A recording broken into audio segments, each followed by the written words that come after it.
तर मंडळींनो, आज बनवलाय असा पदार्थ जो की तुम्ही आजपर्यंत बघितला तर नसेल पण खाल्ला तर कधीच नसेल। तर आज बनवतोय आपण ज्वारीपासून दाल खिचडी। ही ज्वारीची जी खिचडी बनवतोय तर आधीचे माणसं जे होते ना तर नैवेद्यासाठी स्पेशल ही रेसिपी बनवत होते। तर आता काळ गेला तसे रेसिपी सुद्धा जुन्या रेसिपी ज्या आहेत ना तर त्या म्हणजे कमी होत चालल्यात किंवा काही राहिल्या सुद्धा नाहीत। तर जे जिमला जाणारी माणसं असतात किंवा ज्यांना वेट लॉस करायचं आहे आणि शक्यतोवर ज्यांचे छोटे बाळ आहेत ना जे फीडिंग करतायत त्यांच्यासाठी सुद्धा ही रेसिपी एकदम परफेक्ट आहे। तर रेसिपी बघूया। त्याआधी तुम्ही आपल्या चॅनलवर नवीन असाल तर आपलं चॅनल एक वेळ नक्की सबस्क्राइब करून जावा मंडळींनो। तर चला रेसिपीला सुरुवात करूया। इथे मी घेतले ज्वारी, तर मी इथे 2 वाटी ज्वारी घेतलेली आहे। आपला जो मेजरमेंटचा कप असतो त्या कपनी जर मोजून घेतलं तो 250 ml चा जो कप असतो त्याने 1.5 कप आपली ही ज्वारी आहे।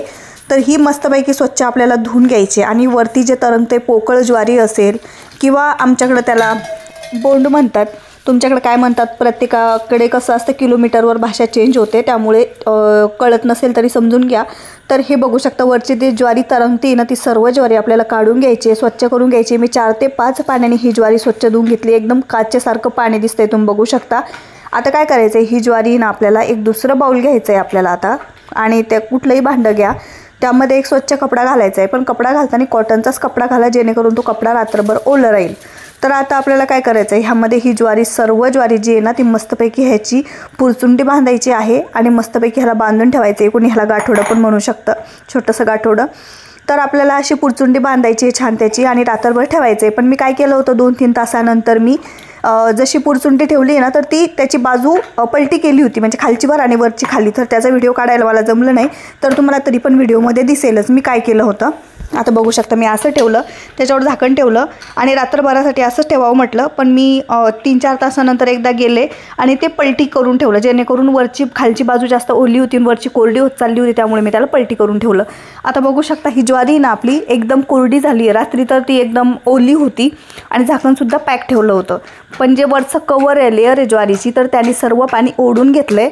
आता काय करायचं, एक मिक्सरचं भांडं घ्यायचं आहे, त्यामध्ये ज्वारी घालायची आहे ही, आणि तुम्ही बघू शकता ज्वारी तशी पण थोडीशी ओलसर वाटते आहे, तरी पण आता एकदम ती ड्राय झाली आहे किंवा कोरडी झाली आहे। त्यामुळे मी ह्यामध्ये नाश्त्याच्या चमच्याने जवळपास 3 ते 4 चमचे पाणी घालते आहे। तर असा शिपका घालायचा आहे हलकासा, आणि आता आपल्याला हे वाटून घ्यायचं आहे। तर जाडसर वाटायचं आहे आणि एकदम मिक्सर कंटिन्यू चालू ठेवायचं नाही आहे, कमी जास्त करायचं आहे मिक्सर, किंवा बंद करून परत चालूसुद्धा करू शकता तुम्ही।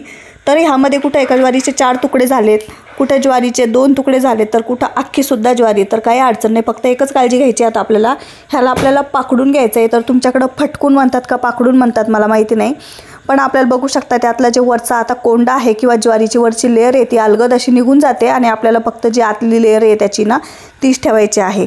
तर बघू शकता मी आता ह्याला पाकडून आणले जेणेकरून कुठेतरी पीठ झालेलं होतं ते सुद्धा निघून गेलं, कोंडासुद्धा वरचा निघून गेला आणि मस्तपैकी आता पांढरे शुभ्र आपली कणी इथे तयार आहे तुम्ही बघू शकता।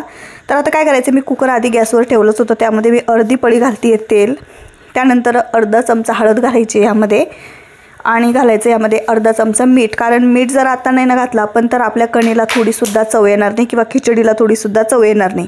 आतपर्यंत मीठ जे आहे ना आत्ताच भिन्न खूप गरजेचं असतं।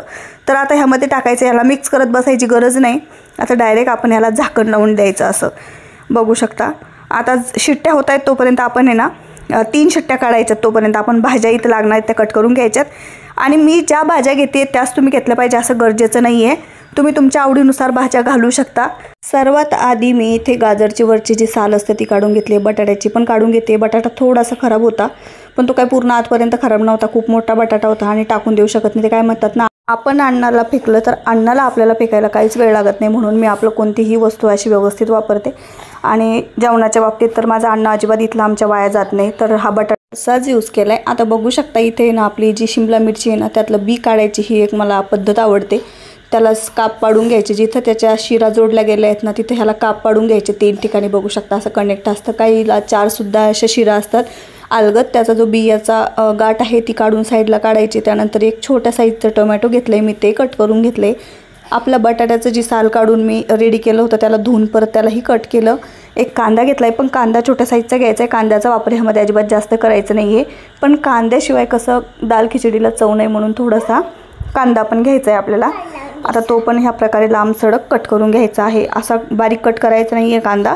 आणि ह्या प्रकारे भाज्या कट करून झाल्यात, कोथिंबीरसुद्धा कट करून झालाय, तुम्ही बघू शकता। आता बघूया आपण आपली जी कणी आहे ती शिजली आहे का। तर कणी तर एकदम भारी शिजली होती, शिट्ट्या होत होत्या त्याच टायमिंगला खूप खमंग ह्याचा वास येत होता मस्तपैकी। आणि आता बघू शकता तुम्ही मस्तपैकी आपली कणी अशी आपण प्रेस करून बघायची आहे बोटाने आणि लगेच दबली गेली तर समजायचं कणी आपली परफेक्ट शिजून तयार आहे। थोडीशी राहिलेली नंतर पण ही शिजणारच आहे। तर आता कढईमध्ये घातले मी 2 पळी तेल, तुम्ही बघू शकता। ह्यामध्ये घालायचे शेंगदाणे, तर मी चांगले मूठभर शेंगदाणे घेतलेत आणि आता हे शेंगदाणे क्रिस्पी होईपर्यंत तळून घ्यायचेत आणि एका भांड्यामध्ये काढून घ्यायचेत। मी अशी एका डिशमध्ये काढून घेते, तुम्ही बघू शकता। ह्याचा वापर आपण नंतर करणार आहोत। तर कलर बघा किती छान आलाय शेंगदाण्याला। आता आपलं जे तेल आहे त्यामध्येच आपल्याला घालायची आहे 1 छोटा चमचा मोहरी, 1 छोटा चमचा जिरं आणि त्यानंतर घालायचे आपल्याला भाज्या।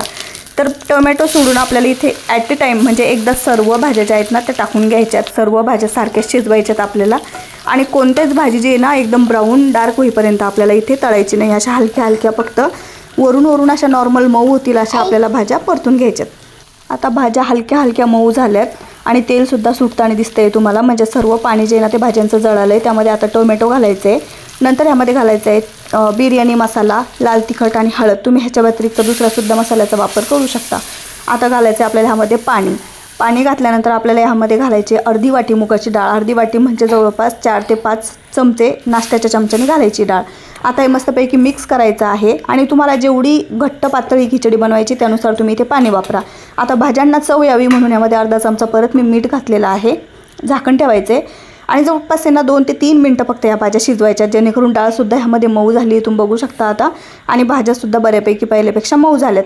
आता ह्यामध्ये टाकायची आपली शिजलेली ज्वारीची कणी। तर तुम्ही ह्यामध्ये मुगाची डाळीऐवजी तुरीची डाळीचा वापर करू शकता आणि आवडत असल्यास तुम्हाला कणीमध्येच तुम्ही ह्या डाळी शिजायला टाका। पण मला कसं जास्त ते गचका करायची नव्हती खिचडी आपली, त्यामुळे मी ह्यामध्ये मुगाची डाळ घातली। आणि तुम्ही ह्यामध्ये जास्त क्वांटिटीमध्ये मुगाची डाळ वापरू शकता, तुरीची डाळ वापरू शकता किंवा मिक्स दोन्हीसुद्धा डाळी वापरू शकता। आता हे मिक्स केलं आहे आणि झाकून ठेवलं होतं मी, जवळपास 7 ते 8 मिनटं ही कणी शिजून घेतली। शिजून घेतल्यानंतर असं टेक्स्चर झालं आहे। सगळ्यात शेवटी ह्यामध्ये एका लिंबाचा, जे लिंबू मी कट करून ठेवलं होतं ते एका लिंबाचा ह्यामध्ये रस घातला आहे। आंबूस पण आला नाही या खिचडीला की अजून टेस्टी लागते ही खिचडी। आता टाकायचं आहे सर्वात शेवटी कोथिंबीर। तर मेथीची भाजीसुद्धा बारीक कट करून तुम्ही ह्यामध्ये टाकू शकता, त्याने पण खूप भारी चव येते। आणि जर का तुम्हाला परफेक्ट डाएट घ्यायचा असेल तर तुम्ही ह्यामध्ये बटाटा टाकू नका आणि दुसरी गोष्ट तेलाच्या ऐवजी तुपाचा वापर करा, म्हणजे तुम्हाला थोडंसुद्धा ह्यामध्ये फॅट भेटणार नाही आणि टेस्टी पण लागेल। आणि आता बघू शकता तुम्ही मस्तपैकी मी ताटात टाकली आहे ही। त्यामध्ये आपले जे फ्राय केलेले तळलेले शेंगदाणे होते ते शेंगदाणे घालायचे आहेत। मी 2 चमचे मस्तपैकी साजूक तूप घातले आणि आता तुम्हाला सुद्धा ओळखायला येणार नाही की ही जी आपण दाल खिचडी बनवली आहे तर ही आपण ज्वारीपासून बनवली आहे। आणि त्याला जे टेक्स्चर आलं आहे ते तुम्ही बघू शकता, कलर कॉम्बिनेशन एकदम जबरदस्त आणि त्याला असं शायनिंग जे फ्लेवर म्हणतो ना आपण, तर एकदम शाईन आली आहे तुपामुळे आणि फ्लेवर पण एकदम जबरदस्त आला होता।